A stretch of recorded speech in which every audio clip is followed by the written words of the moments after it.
Jome Kasang Messi ya. Ada apa? Saya baru kerja di sini 4 bulan lebih. Tapi dulu saya sudah pernah ke sini. Selama saya di sini itu saya selalu difitnah bapaknya sama anaknya. Saya kan jaga umur 7 tahun sama 10 tahun. Setiap hari saya itu selalu difitnah seumpama anaknya kan kalau saya nyebut di sekolah itu kan selalu lari minta ke supermarket. Mbak, sebentar. Kamu tahu kan setiap kali telepon masuk ke saya secara langsung dan tidak langsung masuk YouTube sama di Facebook. Jadi hati-hati, jangan pernah menyebut nama siapapun termasuk namamu sendiri, karena saya tidak ingin setelah viral kalian minta take down. Ini ceritamu asli ya, saya tidak ingin ntar klarifikasi. Katanya oh tidak seperti ini seperti itu. Ini ceritamu asli ya? Ya. Terus? Sejak saya kerja di sini dulu masih ada cecenya dia murui disik gitu loh Mbak. Terus saya itu selalu difitnah sama anaknya, kan selalu bilang kalau nggak mau pembantu tua. Umur saya 47 Mbak. Oh, umur sama 47. Terus? Iya, selalu bilang nggak suka pembantu yang tua. Terus dia itu selalu fitnah saya. Seumpama dia minta ke supermarket habis jemput sekolah. Terus ibunya kan selalu, mungkin karena kebiasaan ya, sejak 2 bulan saya kesini itu setiap hari Jumat disuruh ngajak ke supermarket, dikasih uang 500. Nah 500 kan kalau mereka sudah di supermarket kan saya nggak bisa mandek nih, dia mau ngambil apa-apa yang mahal-mahal itu kan saya nggak bisa, karena yang besar yang 10 tahun itu judes. Selalu bentak-bentak gitu. Nah terus kan kadang habis sampai 500 ya, itu resitnya selalu saya kasih. 400 juga saya kasih, karena memang mereka selalu di sana marah-marah kalau saya nggak ngasih. Nah kan itu selama 2 bulan gitu kan memang ibunya yang ngasih dia kebiasaan ke supermarket. Oke. Terus setelah itu saya nggak dikasih uang belanja, nggak apa, dia sendiri yang belanja. Terus setiap kali dia ke supermarket itu kan terus mamanya bilang sekarang nggak usah ke supermarket, tapi anaknya selalu lari setiap habis dijemput sekolah. Hari Jumat itu selalu ke supermarket. Saya bilang mamanya cuma boleh ngambil satu-satu, nggak boleh yang lain. Tapi dua anak itu selalu ngambil 2. Kalau saya nggak boleh, saya dibentak-bentak di supermarket sana. Terus sampai habis 200, pulang selalu ibunya marah. Jadi kalau ke supermarket lagi, dia ambil banyak, kamu gajinya saya potong. Terus saya bilang seharusnya saya itu nggak bisa ngomong ke anak karena anakmu selalu marah-marah. Harusnya kamu bilang ke anakmu sendiri, nggak usah, kalau nggak disuruh ke supermarket jangan ke supermarket. Saya bilang gitu. Terus kemarin ke supermarket lagi dia ambil mie gelas itu 2, terus yang kecil ambil roti. Kan saya memang nggak boleh ambil banyak karena nanti gaji saya dipotong, maminya sudah bilang. Terus saya bilang kalau telurnya habis saya beli telur, kan mamanya kalau pulang makan mie selalu ada telur. Pulang itu dimarah-marahi. Yang pertama anaknya selalu lapor karena saya yang ngambil mie itu, karena saya yang ingin makan, bukan dia yang ngambil. Terus yang kedua habis makan sama bapaknya disuruh nyeluk bocah lurun pining kamar. Terus saya kan kalau manggil kan cuma di pintu, karena mereka kan kalau lihat saya itu bentak-bentak, pokoknya kalau lihat saya itu nggak suka. Saya manggilnya cuma di pintu. Terus dan saya sudah pakai, terus saya jalan keluar, sudah agak jauh, nggak tahu yang kecil itu jatuh buak gitu. Nah itu yang bentak-bentak saya ditarik gitu, karena kamu yang bikin adik saya jatuh. Itu kepalanya sampai terbentur gara-gara kamu nyuruh dia makan, kamu yang maksa dia makan, kamu yang tarik kursinya dia, makanya dia jatuh. Itulah terus dia laporan ke ibunya. Lah itu bapaknya juga laporan ke ibunya karena bilang kalau saya yang narik. Terus pulang dia marah-marah terus, katanya saya itu sudah bilang ke agent kalau apa majikannya itu kayak gini, tapi kan agent selalu membela majikan itu, tahu saya tahu. Kamu kerja di sini kamu itu harus dikomplain terus, katanya kamu nggak ngasih makan anak gitu, terus nggak mungkin nggak ngasih makan Mbak Yuni karena ini majikan ini punya uang. Ini tempatnya ini tuh di flat yang ada presidennya itu loh, di tempat di sini yang flat 1. Itu beruang 2 orang ini. Makanan itu untuk 2 orang itu selalu ada. Saya mau ngasih makan apa itu ada.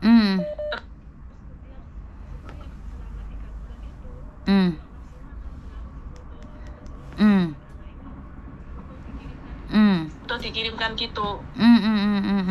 Terus karena HP saya ini belum, jadi itu fotonya yang lain itu tak hapus semua karena buka WhatsApp nggak bisa.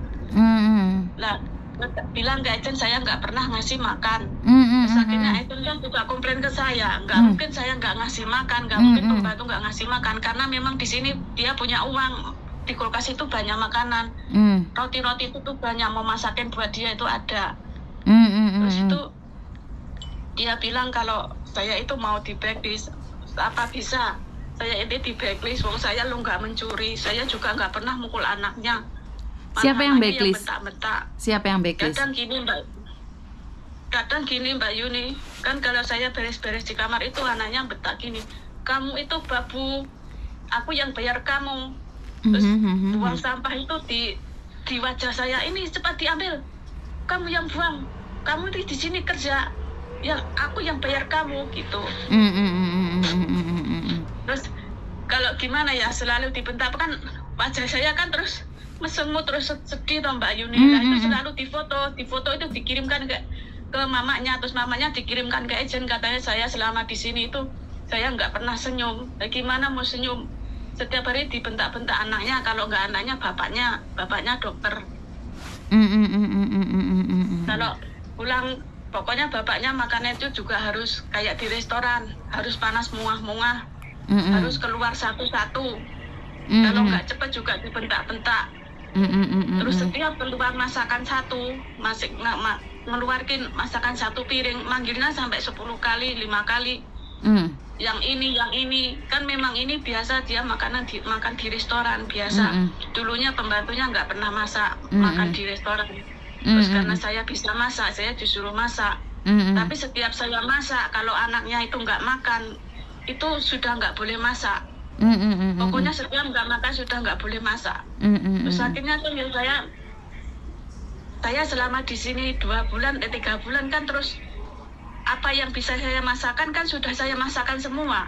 Tapi kalau setiap hari, kalau setiap masakan itu ada 4, sayurnya 1, yang 3 piring itu pokoknya masakan lah. Kan yang saya kan bukan pinter banget kayak di restoran. Maksudnya yang saya masak, saya bisanya ini. Kalau tiap hari disuruh ganti-ganti, anaknya nggak mau, besok nggak boleh masak lagi. Anaknya nggak megang, besok sudah nggak boleh masak lagi.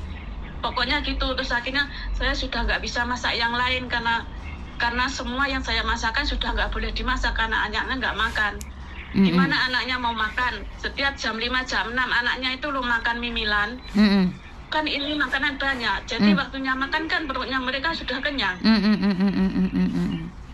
Oke, terus saya mau tanya, apa saya ini bisa di blacklist, saya lu nggak mencuri di sini. Oke, di blacklist tidak ada siapapun yang bisa memblacklist seseorang kecuali imigrasi. Polisi aja nggak bisa memblacklist kecuali imigrasi.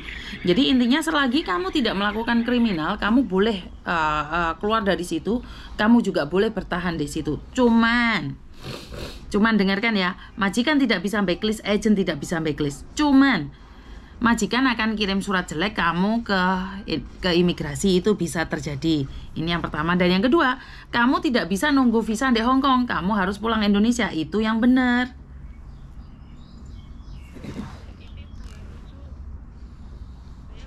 Benar, saya ini kan saya kuat-kuatan sampai habis potongan saya 4 bulan. Saya kuat-kuatin, setelah saya ini keluar nggak mau ada potongan, nggak mau ada urusan di PT gitu. Saya kuat-kuat tiap hari, setiap habis masak saya selalu nangis Mbak Yuni, karena setiap kita masak kita selalu dibentak-bentak. Bapaknya nggak pernah nyuruh ngomong baik-baik, nggak pernah, apapun selalu bentak-bentak, selalu marah-marah. Karena itu terus anaknya yang besar itu semua yang dilihat orang tuanya itu dilakukan juga gitu kan. Kalau malam maminya nggak makan di rumah, yang makannya cuma bapaknya sama 2 orang anaknya itu. Oke, pertanyaan saya, sampean masih mau bertahan di situ atau sampean memilih untuk pergi? Saya sudah ngasih notis Mbak Yuni. Oh, oke. Kalau sudah ngasih notis ya kita... Tanggal 7 kemarin sudah ngasih notis. Tapi majikan saya selalu bilang, kalau agent juga bilang kalau saya mau di blacklist gitu, agar saya nggak bisa cari majikan lagi gitu. Seperti yang saya katakan, tidak ada yang bisa memblacklist seseorang kecuali imigrasi. Cuman visamu nggak bisa turun kalau kamu tunggu visa di Hong Kong. Kamu harus pulang Indonesia, itu yang benar. Ya. Terus yang ini saya tanyakan, kan kalau belum 1 tahun kan nggak bisa pindah agent. Betul. Ya, terus apa kalau saya seumpama saya pulang Indonesia, terus saya proses baru masuk PT, seumpama masuk PT-nya Mbak Yuni gitu, terus apa saya masih bisa diproses? Nggak bisa, ya tetap harus nembus 18 bulan tadi. Nggak bisa.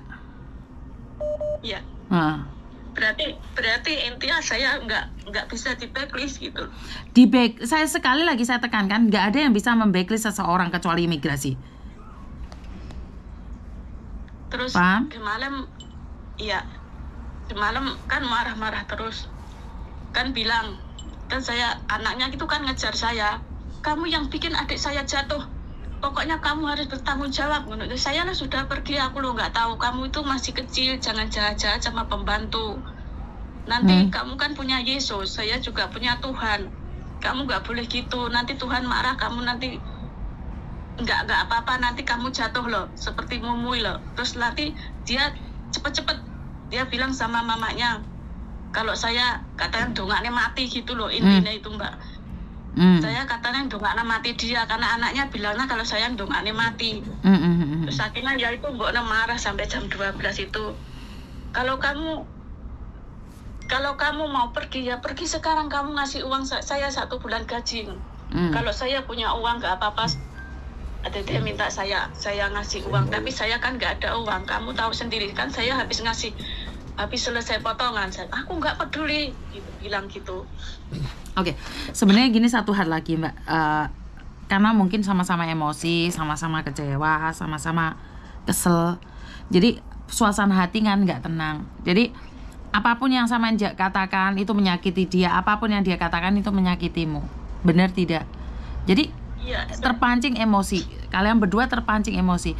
Apa yang bisa saya katakan adalah menenangkan diri dan memberikan aura positif pada diri sendiri. Walaupun kamu sudah ngebreak, tapi kerjakanlah yang baik, lakukanlah yang baik. Jangan hakmin. Majikan itu paling nggak suka hakmin.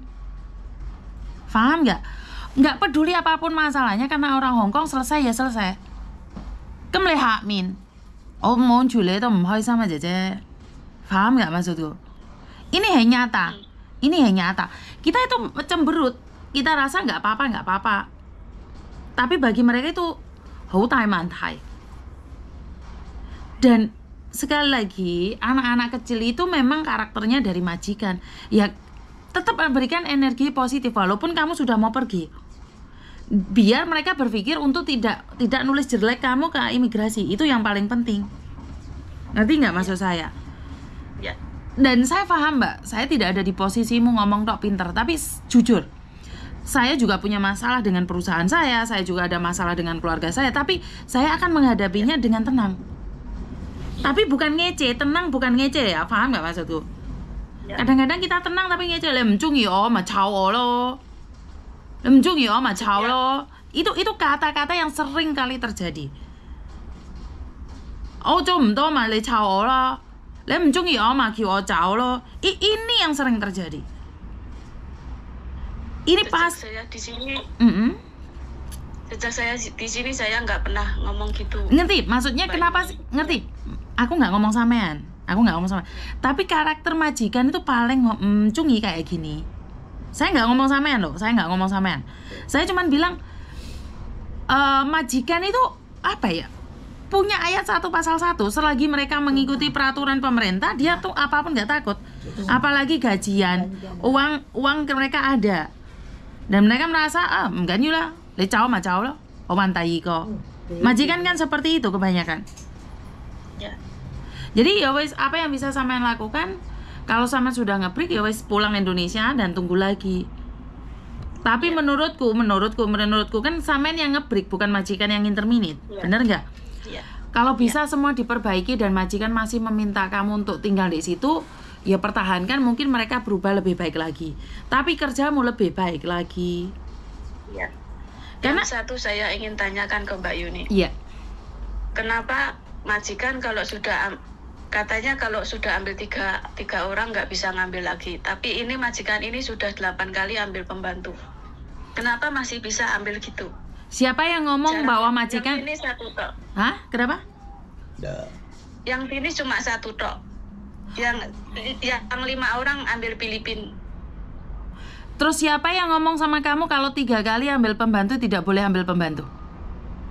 Itu anak-anak itu loh, mbak-mbak itu loh yang bilang kalau majikan kalau sudah 3 kali nggak finish itu nggak bisa ambil pembantu lagi.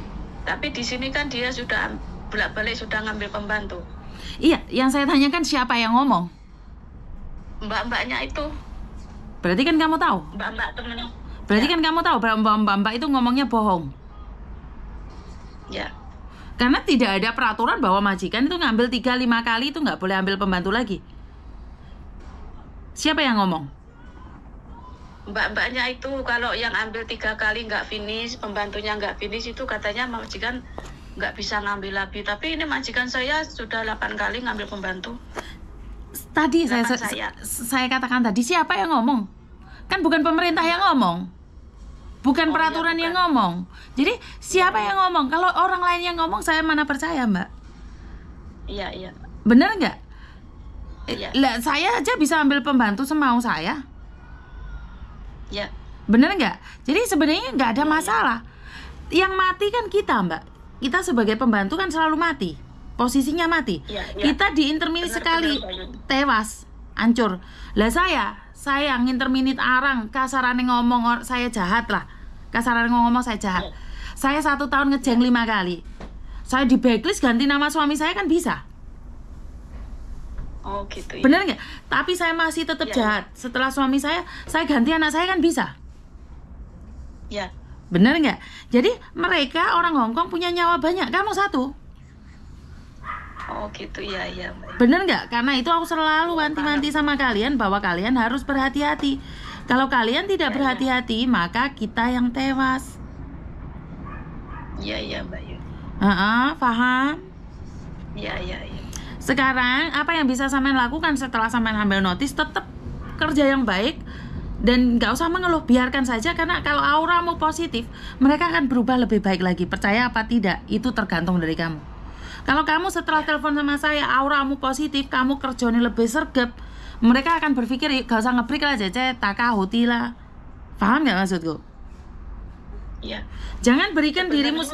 Kenapa? Sebetulnya itu majikan perempuan saya itu sebetulnya aslinya itu baik. Tapi karena selalu anaknya berbohong terus akhirnya kan karena anaknya kan orang Hongkong kan selalu disayang kalau punya uang. Nggak boleh sampai nangis. Sebentar Mbak, kita nggak usah. Akhirnya dia jadi jahat. Sebetulnya majikan perempuan saya itu hatinya itu lembut, tapi karena dia kan, aku kan nggak jaga dari kecil, jadi apapun yang saya ngomongin juga nggak percaya. Jadi setiap kali anaknya Maduro-Norono, ya setiap pulang marah, saya nggak pernah ngomong apa-apa selain minta maaf. Karena apa? Saya ngomongku nggak ada gunanya karena saya nggak akan dipercaya. Gitu. Bukan. Jadi setiap marah saya nggak pernah ngomong Mbak Yuni. Gini Mbak, sama nggak pernah ngomong dengan hak min yang mau tapita. Le mau kong ye thong mai hak min yang mau tapita. Sama. Le hak min mà. Le mau kong ye mà. Kan ku chỉ không trung ý lo. Anaknya ngelihat kamu hak min le bingo le cũng nhận jajaja. Dia akan berpikir seperti itu. Kenapa? Auramu negatif didik kamu sayang. Kan saya bilang jangan berikan aura negatif itu pada kamu. Tetaplah punya aura positif. Jadi kamu diam, ya mereka tahu kamu lagi emosi juga. Gini Mbak, orang marah jangan ditanggapi marah, orang marah jangan ditanggapi kecewa. Berikan dirimu sendiri positif. Iya. Jadi kalau mereka marah, Cece kamu tuh nggak bagus. Ayah, mu isi datai. Ayah aku tuang ini lalian. Paham nggak maksudku? Maka mereka akan berhenti. Kemehek, jangan marah balik atau meminta majikan marah sama anak. Orang tua mana sih yang akan marahin anaknya walaupun dia salah di depanmu? Iya saya tahu. Iya, makanya dengan aura beda. Kalau anaknya nakal, ayam, ganyula, anak-anak, kalau kamu tetap ngambil kayak gitu, besok aku nggak ada gaji lah, aku dipotong lagi, sambil bercanda. Paham nggak maksudku? Jadi kalau kamu auranya mohoi sam nesu, engko ibumu nesu meneh aku sing seneni, ya jelas anak itu semakin nakal. Tapi kalau bilang, waduh ini aku dipotong lagi gajiku, terus gimana aku ini bisa bertahan kerja? Anak orang kaya ini memang susah sekali. Jadi nadanya dibalik. Oh iya. Sampean coba. Sebelum sampean mengakhiri hari kerjamu, mungkin mereka akan berubah lebih baik lagi. Itu semua dari auramu, Mbak. Kamu itu diem sama Hakmin itu sama. Ngerti nggak? Intinya jangan Hakmin. Nggak jawab tapi Hakmin. Sledot. Podo ae. Enggak, saya enggak gitu Mbak Yuni. Saya tuh nggak ngomongin sampean asa gini loh, Mbak. Aku kan nggak ngomongin sampean. Aku ngasih sampean contoh. Iya. Jadi jangan bilang aku nggak seperti ya, kalau sampean nggak ya udah. Tapi kan saya selalu bilang ini curhatnya anak-anak, kenapa terjadinya seperti itu. Nah, ini saya cuman mendengarkan dari curhatannya sampean. Saya tidak tahu curhatannya majikan seperti apa. Iya. Seperti pagi tadi ada anak yang komplain sama saya, majikannya nggak peduli lah, majikannya apapun nggak mau membeli. Ternyata majikannya pernah sekali membelikan dia makanan, dikasihkan tetangga, majikannya nesu. Kita selalu ingat orang punya masalah, tapi kita lupa dengan apa yang kita lakukan, sayang. Iya. Benar nggak? Kamu selalu ingat majikan menyalahkan kamu selalu ingat singsang selalu marah sama kamu, tapi kamu nggak ingat kesalahan apa yang bisa kamu katakan. Bener nggak? Jadi kadang-kadang saya selalu bilang tepuk dada tanya selera. Lu anak sudah besar, pinter wadul, piye carane supaya ambil hatinya. Lu lihat kamu semakin hari semakin ngomong, iya aku bukan aku yang jaga dari kecil. Iya salah. Ya dia akan semakin berani sama kamu. Karena memang bukan kamu yang menjaga. Tapi ya selalu bilang, ayam, ya soalnya dulu bukan aku yang jaga, jadi kalian nakal ya. Gak apa-apa lah, kita main bareng lah. Diambil hatinya, dirogoh hatinya, baru sampean bisa bertahan di situ. Kalau masih butuh pekerjaan dan uang. Kalau nggak butuh ya wis nggak apa-apa. Saya ngomong ke sana ke sini pun percuma. Ngerti nggak? Iya. Oke. Ayolah. Makasih. Diambil hatinya aja sayang, diambil hatinya dan merendahlah. Ya. Aku ranyeneni sampean loh ini, cuman solusi tok ya. Ojo salah sangka. Aku ngomongi soalnya emen, sampean daripada pulang. Meh riyoyo loh. Sampean gak mikir ta, meh riyoyo. Indonesia kan butuh-butuh duit kan riyoyoan iki toh. Ya, tapi saya pengen pulang, saya udah nggak sini lagi, Bayu. Takut sih. Takut udah, ya udah wes nggak apa-apa, wes sabar aja. Seperti ini gitu loh. Ya, saya pulang terus. Pulang terus wes, nggak mau di sini. Iya, saya takut tuh Bayu nih. Oh, mau sih lah. Iya. Tetap bekerja yang baik di hari sampai di hari yang terakhir kamu bekerja di situ ya sayang. Haulah. Oke lah. Terima kasih. Jangan nangis ya. Ya, makasih. Haulah, bye. Bye.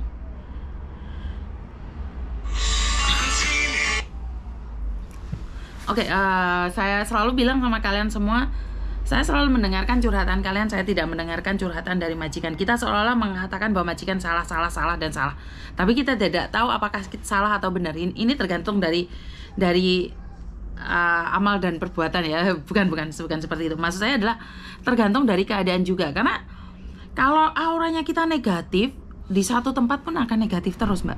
Tapi kalau aura kita positif, dimanapun kita tetap akan positif, walaupun dalam keadaan apapun kita tetap punya aura positif. Dan tidak ada siapapun yang bisa memaksa kehendak kita untuk disukai atau menyukai.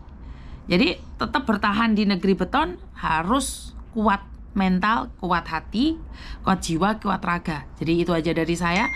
Ingat, nada saya kasar bukan berarti saya marah. Jadi kalau kalian punya pandangan bahwa saya sedang marah, saya minta maaf. Itu aja dari saya, kurang lebihnya saya minta maaf. Dan wassalamualaikum warahmatullahi wabarakatuh. Berkat Tuhan mengalir atas hidup kita semua. Semoga semua makhluk hidup bahagia dan bye-bye.